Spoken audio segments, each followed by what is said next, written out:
The morning sun cast long shadows across the hospital parking lot as Sarah Jenkins sat in her rusty Honda Civic, staring at the imposing brick building that had become her second home over the past 3 months. At 28, she had already spent more time in hospitals than most people did in a lifetime, but this visit felt different. Today, she was finally going to ask her father the questions that had been burning in her mind since his stroke had left him bedridden and struggling to speak. Thomas Jenkins had been a legend in their small town of Millbrook. For 40 years, he had run Jenkins Manufacturing, a company that started as a small garage operation and grew into the largest employer in the county. What made him truly remarkable wasn't just his business success, but his uncanny ability to solve problems that seemed impossible to everyone else. Competitors, employees, and even rival companies would seek him out when they faced challenges that threatened to destroy their businesses. He never charged for his advice, never asked for anything in return, and somehow always found solutions that others couldn't see. The townspeople had developed their own theories about Thomas's remarkable problem-solving abilities. Some believed he had access to insider information through secret business networks. Others thought he possessed some kind of supernatural intuition. The most popular theory was that he had developed a secret weapon, some kind of tool, system, or method that gave him an unfair advantage over everyone else. For decades, people had speculated about what this secret weapon might be, but Thomas never revealed his methods to anyone. Sarah pushed through the hospital's automatic doors, her sneakers squeaking against the polished linoleum floors. The familiar smell of disinfectant and cafeteria food hit her immediately, bringing back memories of countless evenings spent by her father's bedside. She nodded to the nurses who had become like family over the past months, their warm smiles offering comfort that words couldn't provide. Room 314 had become a gathering place for the entire community. Every day, a steady stream of visitors came to see Thomas, hoping to catch him during one of his more lucid moments.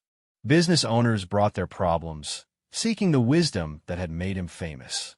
Employees from the factory came to update him on production issues. Even competitors showed up, desperate for guidance during these difficult economic times. Sarah found her father propped up in bed, his once powerful frame now frail and diminished. The stroke had taken so much from him, his ability to walk, his clear speech, and most tragically, his sharp mind that had been his greatest asset. But his eyes still held that familiar spark of intelligence, and when he saw Sarah, his face brightened with the smile that had comforted her throughout her childhood. "Hi, Dad," she said softly, pulling up the familiar chair beside his bed. "How are you feeling today?" Thomas attempted to speak, but the words came out garbled and unclear. Frustration flickered across his face as he struggled to communicate the thoughts that were trapped inside his damaged brain. Sarah reached for his hand, feeling the roughness of fingers that had built an empire through hard work and determination. The irony wasn't lost on her that the man who had solved everyone else's problems now faced the biggest problem of his own life, and there seemed to be no solution. The doctors had been clear that his recovery would be limited. The damage to his brain was extensive, and while he might regain some function over time, he would never be the Thomas Jenkins that everyone remembered. During her childhood, Sarah had often felt overshadowed by her father's reputation. While other kids complained about their parents embarrassing them, Sarah's embarrassment came from the impossible standard her father had set. Teachers expected her to be as brilliant as him. Classmates assumed she had inherited his problem-solving genius. Even potential romantic partners seemed more interested in getting close to Thomas Jenkins than getting to know Sarah herself. She had rebelled against these expectations by choosing a completely different path. Instead of joining the family business or pursuing a career in manufacturing or business, Sarah had become a social worker.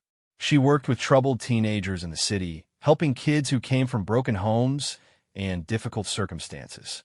It was meaningful work, but it paid very little and offered none of the prestige that came with being a Jenkins in Millbrook. Her relationship with her father had been complicated for years. She loved him deeply, but She had always felt like she could never measure up to his accomplishments.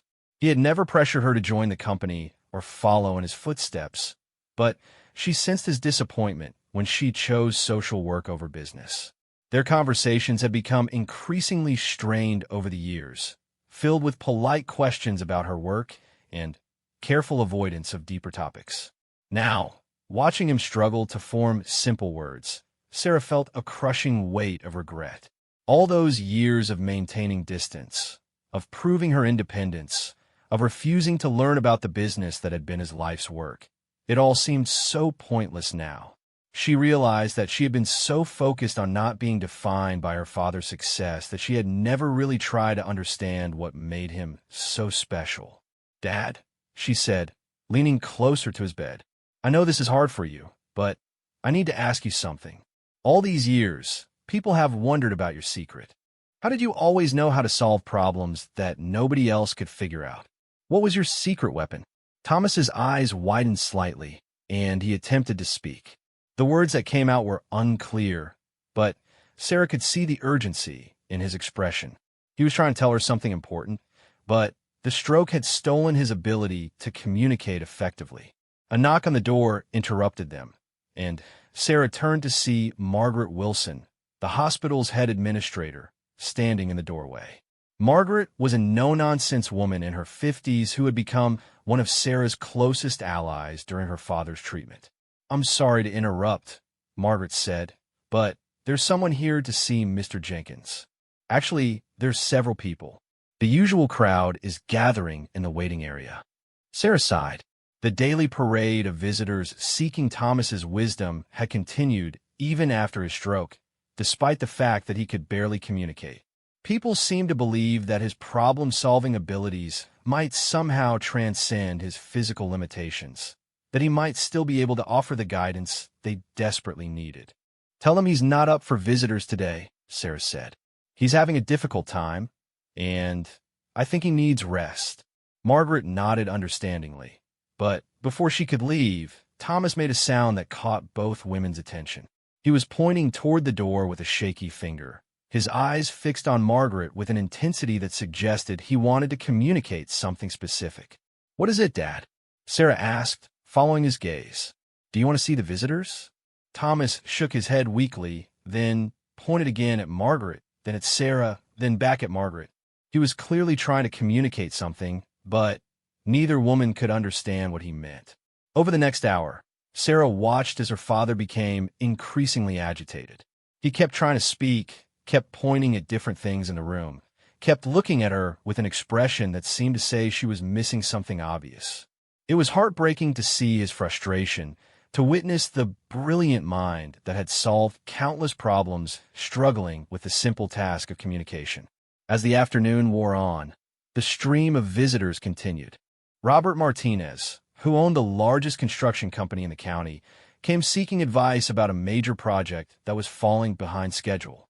Linda Chun, who ran the local credit union, needed guidance about loan policies during the economic downturn. Even Dr. Patterson, who had been Thomas's personal physician for 20 years, stopped by to discuss staffing issues at the hospital. Each visitor followed the same pattern. They would enter the room with hope in their eyes, explain their problem to Thomas, and wait for the wisdom that had never failed them before. But Thomas could only listen, his eyes showing that he understood their problems, but his damaged brain unable to formulate the solutions that had once come so naturally to him. Sarah felt her heart breaking as she watched each person leave disappointed. These weren't just business associates or casual acquaintances. They were people whose lives had been touched by her father's generosity over the years.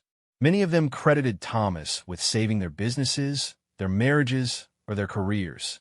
Now, when they needed him most, he was unable to help them. As evening approached, and the last visitor left, Sarah found herself alone with her father again. The room was quiet except for the steady beeping of monitors and the distant sounds of hospital activity in the hallway.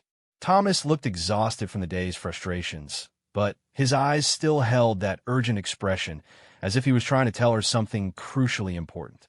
"Dad, I can see that you're trying to tell me something," Sarah said gently. I wish I could understand what you need me to know.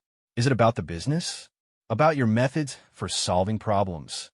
Thomas nodded emphatically, then made a gesture that Sarah had seen him make countless times throughout her childhood.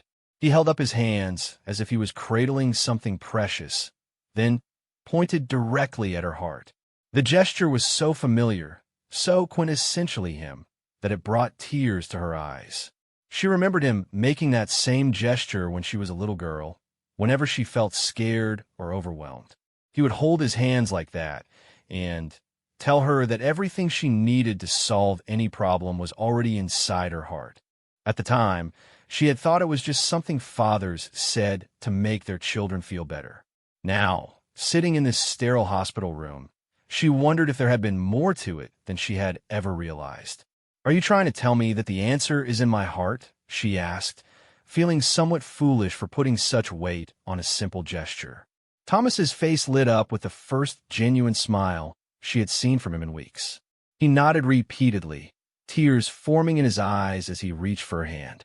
For a moment, the communication barrier that had frustrated them both seemed to dissolve, and Sarah felt a connection with her father that she hadn't experienced in years. But even as she felt this emotional breakthrough, Sarah remained confused about the practical implications of what he was trying to tell her. How could the answer to his legendary problem-solving abilities be something as abstract as what was in her heart? And why was he so insistent on communicating this to her now, when he could barely speak and his own future was so uncertain? As she prepared to leave the hospital that evening, Sarah's mind was spinning with questions and possibilities. For the first time since her father's stroke, she felt like she might be on the verge of understanding something important about him, about herself, and about the mysterious gift that had made him legendary in their community. The drive home through the familiar streets of Millbrook gave her time to think. She passed the factory where her father had built his empire, saw the houses of families whose lives he had touched, and drove by the small businesses that had thrived under his guidance. For the first time in years, she began to wonder what would happen to all of these people and all of these enterprises when Thomas was no longer around to provide the wisdom they had come to depend on. That night, Sarah lay in bed in her childhood room, staring at the ceiling and thinking about her father's gesture. She had returned to Millbrook temporarily to help care for him during his recovery, taking a leave of absence from her job in the city. The room hadn't changed much since her teenage years. The same posters on the walls, the same books on the shelves, the same view of the factory's lights twinkling in the distance. For the first time in years, she found herself really thinking about her father's legacy and what it meant to be his daughter. All her life, she had focused on being different from him, on proving that she was her own person with her own values and priorities. But now, faced with the possibility of losing him, she began to wonder if she had been running away from something valuable instead of towards something meaningful. The questions that had started in the hospital room continued to multiply as she drifted off to sleep. What was Thomas trying to tell her? What did he mean by pointing to her heart? And most importantly, what was she supposed to do with whatever wisdom he was trying to pass on to her? These questions would prove to be just the beginning of a journey that would change not only her understanding of her father, but her understanding of herself and her place in the world he had built. Sarah woke up the next morning with her father's gesture still fresh in her mind. After a quick breakfast, she decided to visit Jenkins Manufacturing for the first time in over 5 years. She had always avoided the factory, seeing it as a symbol of everything she was trying to escape from. But now, with her father's cryptic message weighing on her thoughts, she felt drawn to understand the world he had built. The factory sat on the outskirts of town, a sprawling complex of brick buildings that had grown organically over 4 decades. Sarah parked in the visitor's lot and sat for a moment, watching the steady stream of workers arriving for their shifts. Many of these people had worked for her father for decades, and their faces reflected the worry that had settled over the entire community since his stroke. Inside the main office, Sarah was greeted by Helen Morrison, her father's longtime secretary and the unofficial heart of the company's operations. Helen was in her 60s, with silver hair and kind eyes that had witnessed every triumph and challenge of the company's history. When she saw Sarah, her face lit up with a mixture of surprise and genuine warmth. "Sarah, honey, what brings you here? How is your father doing today?" Helen asked, setting aside the stack of papers she had been reviewing. "He's struggling, but he's trying to tell me something important," Sarah replied. "Helen, can I ask you something? All these years, people have talked about Dad having some kind of secret weapon for solving problems. Did he ever mention anything like that to you?" Helen's expression grew thoughtful, and she gestured for Sarah to sit down in one of the comfortable chairs beside her desk. People always assumed it was some kind of business strategy or special technique he had learned. But I worked with your father for 35 years, and I can tell you that his real secret was much simpler than anyone imagined. Sarah leaned forward, eager to hear what Helen had to say. "What do you mean?" "Your father's gift wasn't about having access to special information or using complex analytical methods," Helen explained. "His secret was that he genuinely cared about people. When someone came to him with a problem, he didn't just listen to the facts and figures. He listened to their fears, their hopes, their dreams. He understood that every business problem was really a human problem at its core." This perspective surprised Sarah. She had always assumed that her father's success came from his sharp analytical mind and his deep understanding of business principles. The idea that his approach was fundamentally about human connection seemed almost too simple to explain his legendary reputation. But how did that help him solve actual business problems? Sarah asked. "I mean, caring about people is wonderful, but how does that translate into practical solutions?" Helen smiled, the same warm expression that Sarah remembered from her childhood visits to the office. "Let me give you an example. About 10 years ago, the Peterson family was about to lose their dairy farm. They had been in business for 3 generations, but they were drowning in debt and facing foreclosure. Everyone told them to sell out to the big agricultural corporation that was buying up all the small farms in the area." "What did Dad do?" Sarah asked, genuinely curious about how this story would unfold. "First, he spent an entire afternoon just listening to old Mr. Peterson talk about his family's history with the farm," Helen continued. "He learned about Peterson's grandfather, who had started the operation with just 2 cows and a dream. He heard about Peterson's own children, who had grown up working the land but had moved away to pursue other careers. Most importantly, he understood that Mr. Peterson wasn't just facing a financial crisis. He was facing the end of his family's legacy." Sarah found herself drawn into the story, beginning to understand something about her father's approach that she had never recognized before. "So what was the solution?" "Your father didn't try to solve Peterson's debt problems directly," Helen explained. "Instead, he helped Peterson see that his real asset wasn't just the land or the cows. It was his knowledge and experience.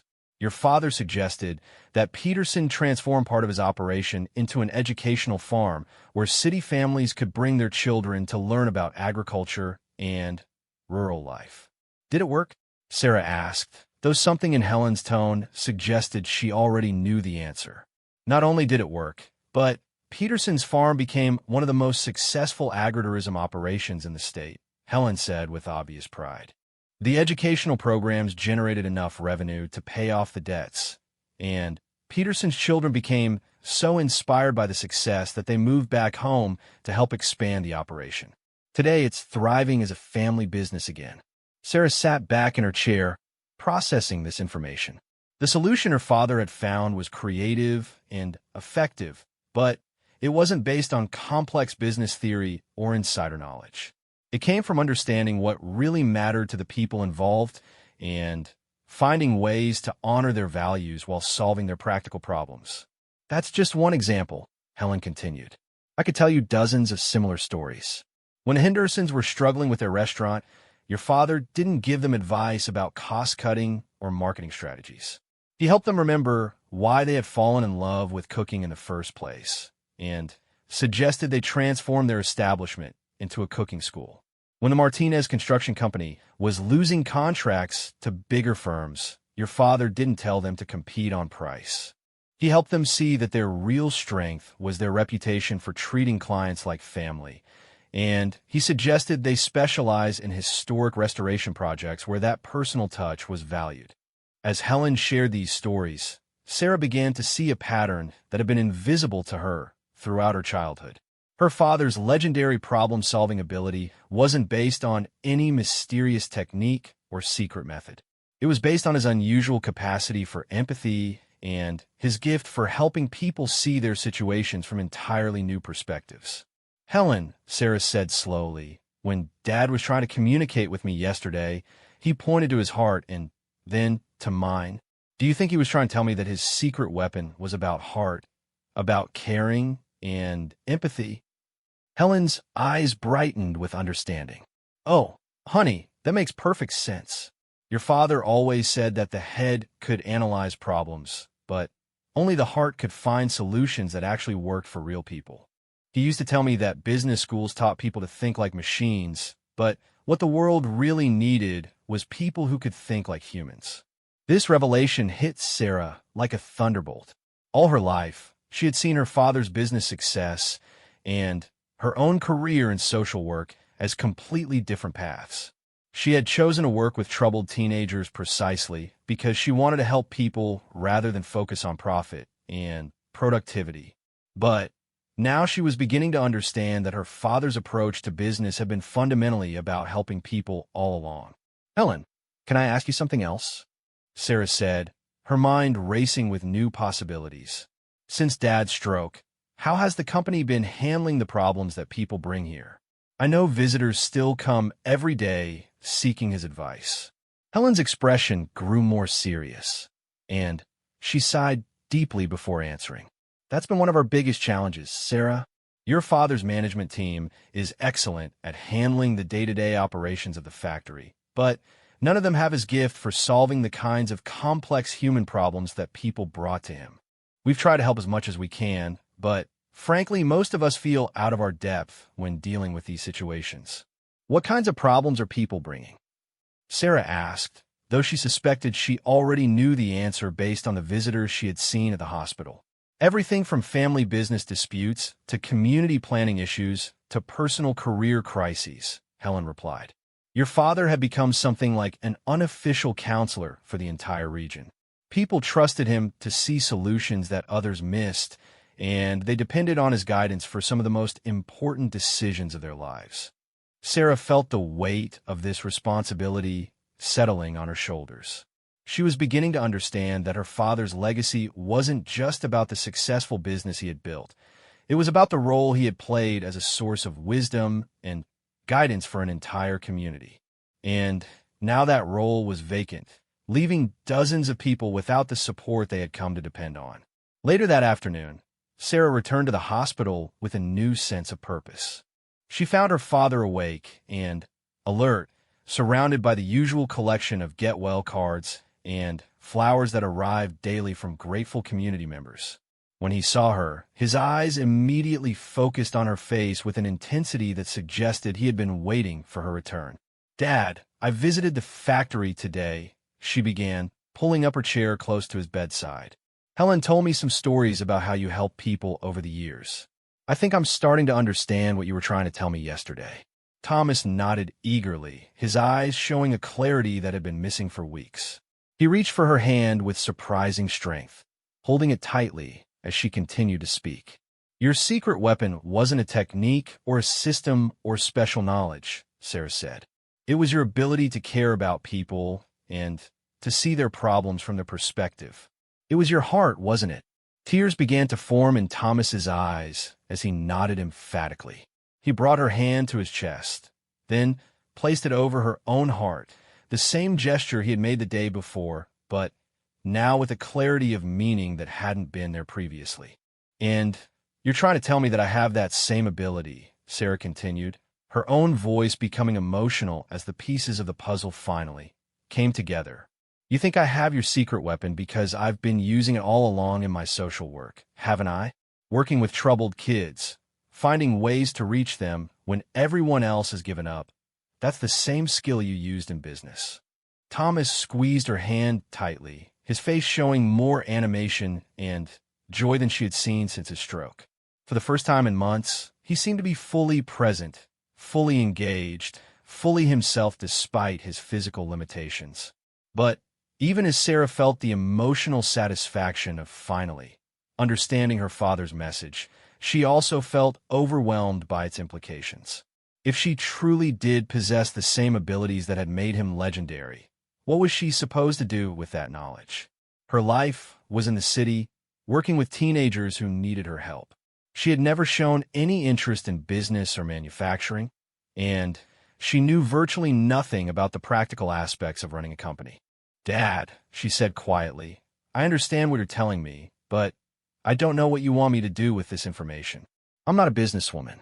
I don't know anything about manufacturing or finance or management. How could I possibly help the people who have been depending on your guidance all these years?" Thomas released her hand and pointed toward the bedside table where Helen had left some of the company's recent correspondence. Among the papers was a letter from the mayor's office, several requests for business advice, and what appeared to be a proposal for a new community development project. Sarah picked up the letter from the mayor and read it quickly. The city was facing a crisis with their youth programs. Budget cuts had forced the closure of several after-school programs and community centers, leaving hundreds of teenagers with nowhere to go after school.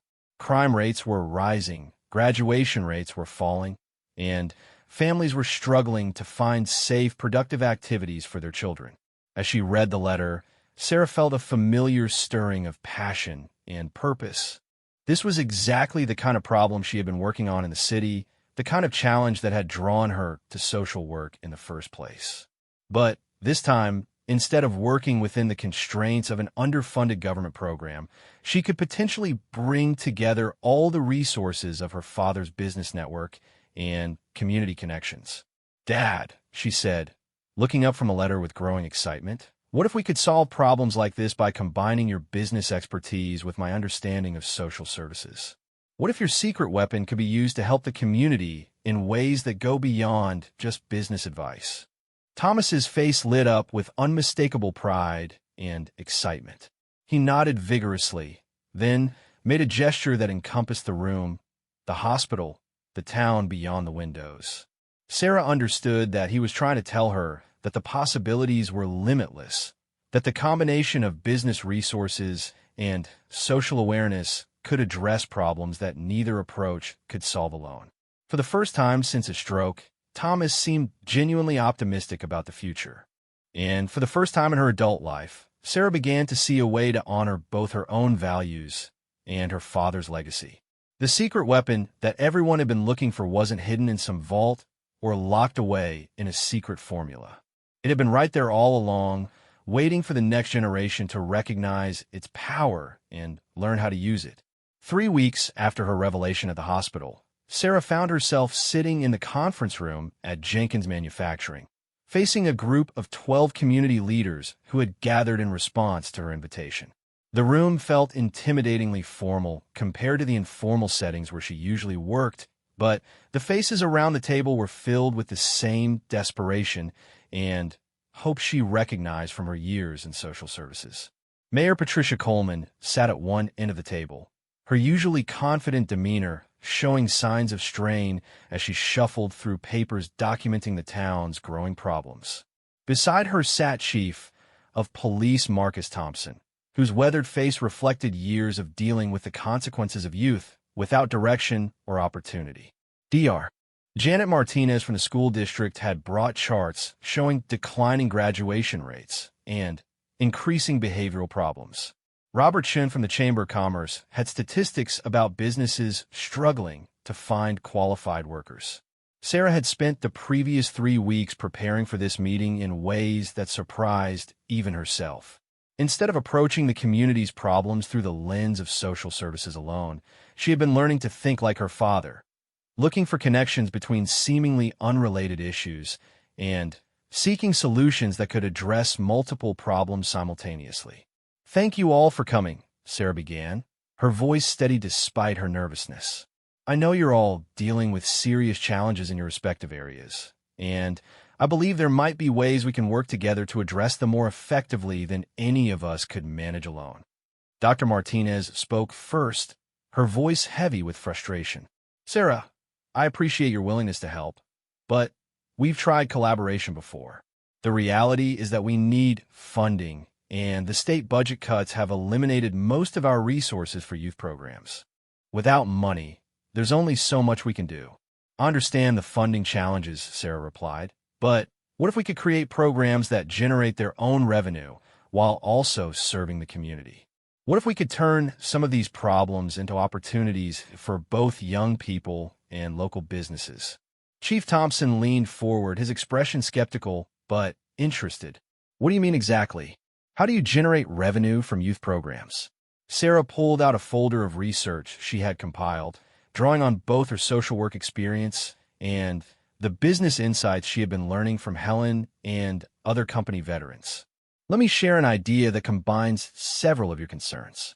Dr. Martinez, you mentioned that graduation rates are dropping partly because students don't see the relevance of their education to real job opportunities.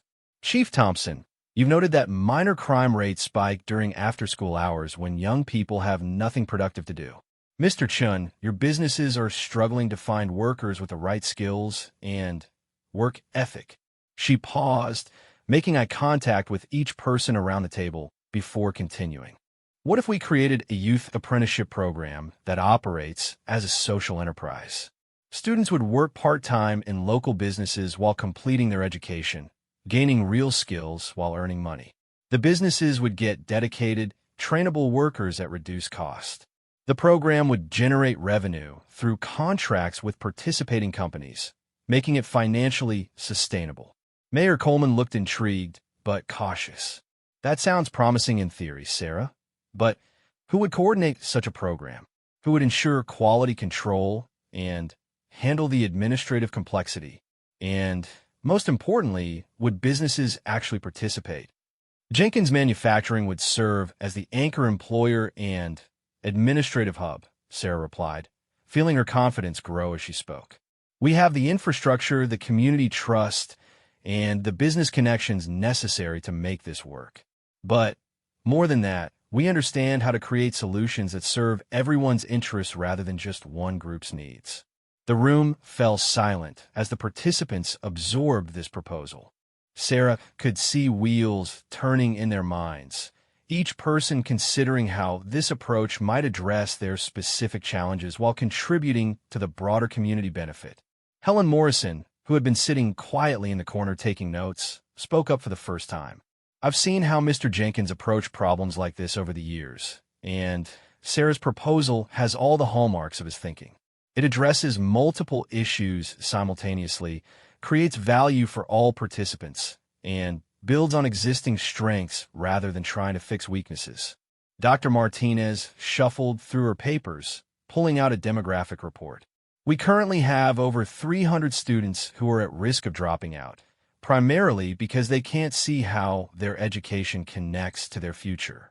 If even half of them could participate in a program like this, it could transform our graduation rates. And from a law enforcement perspective, Chief Thompson added, structured after-school and weekend activities could significantly reduce the incidents we're seeing in the downtown area. Most of our juvenile problems occur between 3 and 6 p.m. when kids are unsupervised. Sarah felt a surge of excitement as she recognized the same dynamic her father must have experienced countless times. The moment when people began to see how their individual problems could be solved through collective action. But she also felt the weight of responsibility that came with proposing solutions that would affect so many lives. There's another aspect to consider, she continued, pulling out additional research materials. The skills gap that Mr. Chen mentioned isn't just about technical abilities. Many young people today lack what employers call soft skills: communication, reliability, problem-solving, teamwork. These are exactly the kinds of skills that develop naturally in well-structured work environments with proper mentorship. Robert Chun nodded enthusiastically. We've been struggling with this issue for years. We can teach someone to operate machinery, but it's much harder to teach them how to show up on time, take initiative, or work effectively with others. If students could develop those habits while they're still in school, it would benefit everyone.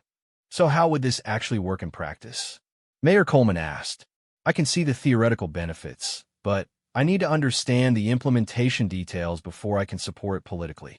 Sarah had anticipated this question and had spent considerable time working out the logistics with Helen and other experienced company managers. Students would apply for positions just like real jobs, complete with interviews and reference checks. This teaches them professional skills while ensuring we select motivated participants. They would work 15 to 20 hours per week, with schedules coordinated around their academic commitments. She continued, warming to the subject as she saw increasing interest around the table. Each student would be paired with an adult mentor, not just a supervisor, but someone committed to their personal and professional development. Local businesses would pay a reduced rate for student labor, with the difference subsidized by the program's administrative fee. Students would earn real wages while gaining real experience. What about liability and safety concerns? Chief Thompson asked, his law enforcement background making him naturally cautious about potential risks. Jenkins Manufacturing already has comprehensive safety training and insurance programs, Helen interjected. We could extend these to cover all participating businesses and provide standardized training to ensure consistency across the program.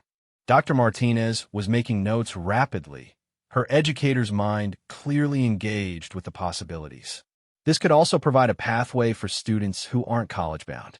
Not every child is meant for a four-year university, but that doesn't mean they can't have successful, fulfilling careers. This program could help them discover their strengths and interests while building practical skills. Exactly, Sarah agreed. And for students who are college-bound, this experience would give them a significant advantage in the job market after graduation.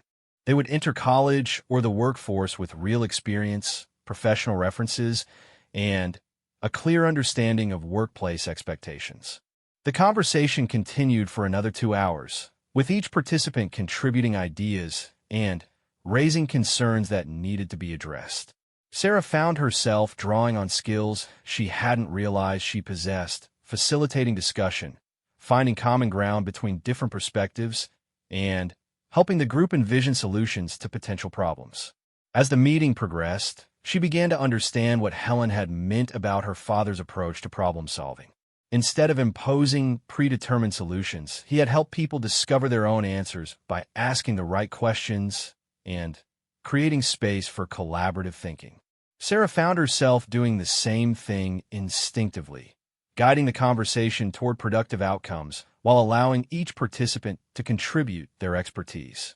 I have one more concern, Mayor Coleman said as the formal discussion began to wind down. This is a wonderful idea, and I can see how it could make a real difference in our community. But, Sarah, you've been away from Millbrook for years, and your background is in social work, not business administration. How do we know you can actually manage a program of this complexity? The question hung in the air, and Sarah felt the familiar doubt that had plagued her throughout her adult life. Was she really capable of taking on something this ambitious? Did she have the right combination of skills and experience to make such a program successful? What if she failed and disappointed not only herself, but also the entire community that would be depending on her leadership? But then she remembered her father's gesture, his hand over his heart, and then over hers. She thought about the teenage clients she had worked with in the city, kids who had been written off by everyone else until someone took the time to truly understand their situations and help them see new possibilities for their lives. She realized that the skills she had developed in social work, active listening, empathy, creative problem solving, and the ability to see potential where others saw only problems, were exactly the skills needed for this kind of community leadership. Mayor Coleman, she said, her voice gaining strength as she spoke, you're right that I don't have traditional business experience. But I've spent 8 years working with young people who faced seemingly impossible challenges. I've learned how to build trust with individuals who had every reason to be suspicious of adults. I've developed programs that succeeded despite limited resources and bureaucratic obstacles. Most importantly, I've learned how to help people see possibilities they couldn't see for themselves. She paused, looking around the table at faces that were now showing genuine interest and growing confidence in her leadership. This program isn't just about business management or education policy or law enforcement. It's about understanding human potential and creating opportunities for that potential to flourish. That's what my father did for 40 years, and that's what I've been doing in a different context for the past 8 years. Chief Thompson smiled for the first time during the meeting. You know, Sarah, listening to you today reminded me of countless meetings I attended with your father over the years. He had the same way of helping people see how their individual concerns connected to larger solutions. I think you might be more like him than any of us realized. As the meeting concluded with commitments from each participant to support the program's development, Sarah felt a profound sense of connection to her father's legacy. But unlike the burden she had always felt about living up to his reputation, this felt like a natural extension of who she had always been. She wasn't trying to become Thomas Jenkins. She was discovering how to be herself while honoring the values and approaches that had made him so effective. That evening, Sarah sat by her father's hospital bed, sharing the details of the meeting and the plans that were beginning to take shape. Although Thomas still struggled with speech, his eyes showed an alertness and joy that had been absent for months. When she finished describing the day's events, he reached for her hand and squeezed it with surprising strength. "Dad," she said softly, "I think I finally understand what you were trying to tell me. Your secret weapon wasn't something you possessed. It was something you were. It was your capacity to care about people and to help them see solutions they couldn't find on their own. And you're right that I have that same capacity. I've been using it all along, just in a different context." Thomas nodded, tears forming in his eyes as he made the familiar gesture of placing his hand over his heart and then over hers. But this time, Sarah understood that he wasn't trying to tell her about some hidden ability she needed to discover. He was simply reminding her that the power to help others had been inside her all along, waiting for the right opportunity to express itself in service to her community. The next phase of Sarah's journey would involve the complex work of turning ideas into reality. But she now felt equipped not only with her father's wisdom, but also with confidence in her own abilities. The secret weapon that everyone had been looking for hadn't been hidden after all. It had been developing and growing stronger through 8 years of social work, waiting for the moment when it would be needed most. 6 months later, Sarah stood in the main assembly area of Jenkins Manufacturing, watching as 23 high school students worked alongside experienced employees, their safety gear bright and new, their faces focused with the intensity of young people discovering their own capabilities. The Youth Enterprise program had exceeded everyone's expectations, but its success had also brought challenges that Sarah was still learning to navigate. Marcus Rodriguez, a 17-year-old who had been on the verge of dropping out when the program started, was carefully assembling precision components under the guidance of veteran machinist Bill Thompson. Marcus had initially been one of the most skeptical participants, convinced that no adult really cared about helping him succeed. But Bill's patient mentoring and Marcus's own growing confidence had transformed both his attitude and his academic performance. Ms. Jenkins called out Amanda Chun, a 16-year-old whose quiet demeanor had initially made her seem like an unlikely candidate for manufacturing work. "Could you check my quality control documentation? I want to make sure I'm recording everything correctly." Sarah walked over to review Amanda's meticulous notes, feeling the same pride and satisfaction that she had experienced countless times with her teenage clients in the city. But this was different in important ways. Instead of helping young people cope with difficult circumstances, she was helping them build toward positive futures. Instead of working within the constraints of underfunded social programs, she had access to resources and community support that made real transformation possible. "This looks excellent, Amanda," Sarah said, reviewing the detailed charts that track product quality metrics. "Your attention to detail is exactly what quality control requires. Have you given any more thought to the engineering scholarship program Dr. Martinez mentioned?" Amanda's face brightened with a confidence that hadn't been there 6 months earlier. Actually, I've been talking to my mentor about it.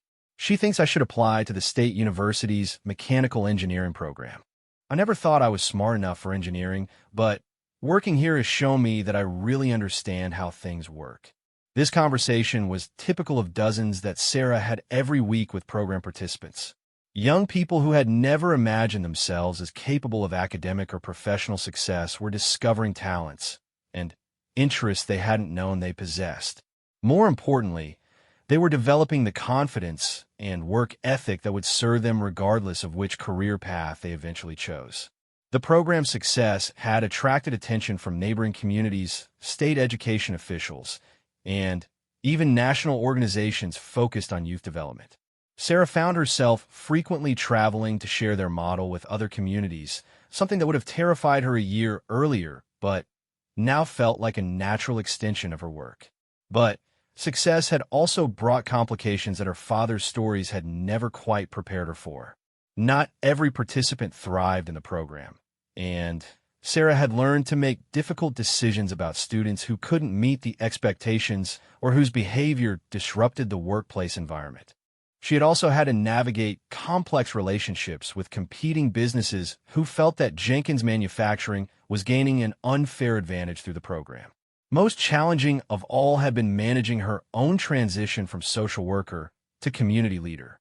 People throughout the region now came to her seeking guidance on problems that had nothing to do with youth development or workforce training. They seemed to expect her to possess the same uncanny problem-solving abilities that had made her father legendary, and she often felt overwhelmed by the weight of their expectations. "Sarah, do you have a few minutes to talk?" She turned to see Helen Morrison approaching, carrying a folder that Sarah recognized as containing the latest program evaluation data. Helen had become not just an administrative partner, but also a mentor, helping Sarah learn to balance her social work instincts with the practical demands of business and community leadership. "Of course, Helen. How do the numbers look this month?" Sarah asked, though she could tell from Helen's expression that the news was positive. "Better than we dared hope," Helen replied with obvious satisfaction. 91% of our participants have maintained or improved their academic performance. 87% report increased confidence and career focus. But most impressive of all, only 2 participants have left the program voluntarily, and both of those were due to family relocations. Sarah felt the familiar surge of pride that came with evidence of the program's impact. But she had also learned to look beyond the statistics to the individual stories that made the numbers meaningful. What about the qualitative feedback? Are students reporting that they're really benefiting, or are they just giving us the answers they think we want to hear? "That's what's most encouraging," Helen said, opening the folder to reveal several handwritten testimonials. These are unsolicited comments from students, parents, and teachers. Listen to this one from Marcus's mother. "Before this program, my son was angry and unmotivated. He talked about dropping out almost every day. Now he comes home excited about what he's learning, and he's making plans for his future. This program didn't just change his academic performance. It changed his entire outlook on life." Reading testimonials like these had become one of Sarah's favorite parts of her work, but they also reminded her of the enormous responsibility she had taken on. These weren't just statistics or program outcomes. They were real young people whose futures were being shaped by the opportunities and guidance they received through the program. A knock on Helen's office door interrupted their conversation, and Sarah looked up to see Mayor Coleman accompanied by a woman she didn't recognize. The mayor's expression was serious, but not alarmed, suggesting this was an important but not urgent matter. "Sarah, I'd like you to meet Dr. Elizabeth Warren from the State Department of Education," Mayor Coleman said. "She's here to discuss expanding the youth enterprise model to other communities throughout the state." Dr. Warren was a professional-looking woman in her 50s whose manner suggested both competence and genuine enthusiasm for educational innovation. "Ms. Jenkins, I've been studying your program for the past 3 months, and I'm impressed not only by the outcomes you've achieved, but by the sustainability of your model. We're interested in supporting pilot programs based on your approach in at least 5 other communities. Sarah felt both excitement and apprehension at this news. The opportunity to help other communities create similar programs was exactly the kind of impact she had hoped to achieve. But she also worried about maintaining quality control and ensuring that other programs would truly serve their participants rather than simply copying the surface features of their approach. Dr. Warren, I appreciate the state's interest, but I want to make sure we're clear about what makes this program successful, Sarah said carefully. It's not just about placing students in work environments or creating partnerships between schools and businesses. The key is building genuine relationships between adult mentors and young participants, and ensuring that every aspect of the program serves the students' development rather than just the convenience of the participating organizations. Dr. Warren nodded approvingly. That's exactly why we want to work with you rather than simply mandating a statewide youth employment program. We understand that the relationship component can't be legislated or standardized. We need leaders like you who understand how to create authentic connections between adults and young people. Over the next hour, Sarah found herself explaining not just the mechanics of their program, but the philosophy that guided their approach. She described how they selected mentors based on their commitment to young people's development rather than just their technical expertise. She explained their emphasis on helping students discover their own interests and strengths rather than channeling them into predetermined career paths. Most importantly, she shared her belief that every young person had untapped potential that could flourish with the right combination of opportunity and support. As she spoke, Sarah realized that she was articulating ideas that had been developing in her mind for months, but had never been clearly expressed. The program had become more than just a solution to local problems. It had become a demonstration of principles about human development and community responsibility that could be applied in many different contexts. After Dr. Warren and Mayor Coleman left to tour the facility, Sarah found herself alone with her thoughts for the first time in weeks. The pace of the program's growth and the constant demands of managing both its daily operations and its expanding influence had left little time for reflection. But now, sitting in the quiet office where her father had made countless decisions over 4 decades, she felt the need to take stock of how profoundly her life had changed.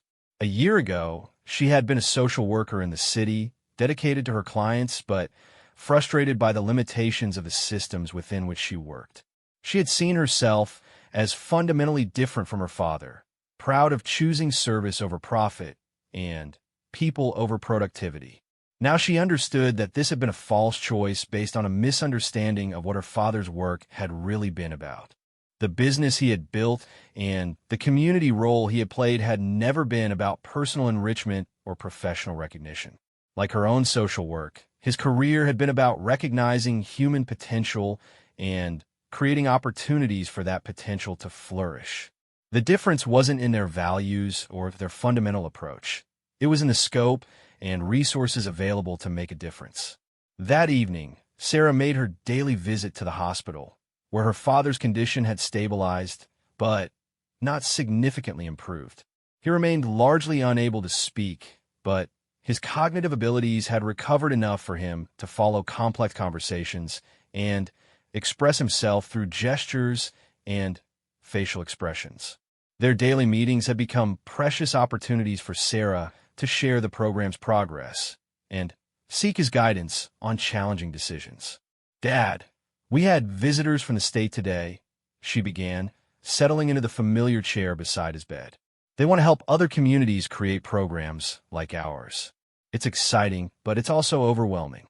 I worry about maintaining the quality and authenticity of what we've built here if it expands too quickly." Thomas listened intently, his eyes showing the same focused attention that Sarah remembered from her childhood when he was working through complex problems. When she finished describing her concerns, he made a gesture that had become familiar over the past months. He pointed to his own heart, then to hers, then made a spreading motion with his hands that encompassed the room and beyond. Sarah understood that he was reminding her that the essential element of their approach, the genuine care for people's well-being and development, couldn't be copied or mandated. It had to be cultivated in each person who took on the responsibility of mentoring and guiding others. But he was also encouraging her to share that gift as widely as possible, trusting that the right people would recognize its value and commit themselves to using it effectively. "You're right," she said, reaching for his hand. "The secret weapon isn't something that can be stolen or duplicated. It's something that has to be developed and practiced and constantly renewed. And the more people who understand how to use it, the more young people can benefit from the opportunities it creates." Thomas squeezed her hand and smiled, his face showing more contentment and peace than Sarah had seen since his stroke. For the first time, she understood that his greatest satisfaction hadn't come from solving other people's problems, but from helping them develop the ability to solve their own problems. His legacy wasn't the business he had built or the reputation he had earned. It was the capacity he had developed in others to recognize and nurture human potential. As Sarah prepared to leave the hospital that night, she felt a profound sense of gratitude for the journey that had brought her to this point. The secret weapon that everyone had been looking for hadn't been hidden in some vault or encoded in mysterious business principles. It had been there all along, in the simple but profound truth that every person possessed unique talents and possibilities that could flourish with the right combination of opportunity, support, and genuine care. The program would continue to grow and evolve, facing new challenges and creating new opportunities. Other communities would develop their own versions, adapted to their specific needs and circumstances. Young people would continue to discover their own capabilities and build toward futures they had never imagined possible. And Sarah would continue to learn and grow in her role, guided by the understanding that her father's greatest gift had been his recognition that helping others succeed was the most meaningful way to define success for oneself. Standing in a hospital parking lot, looking up at the stars that had watched over Millbrook for generations, Sarah finally understood that she hadn't inherited her father's secret weapon. She had discovered that she had possessed it all along, waiting for the right moment to reveal its power. And now, like her father before her, she would spend her life helping others discover the same truth about themselves.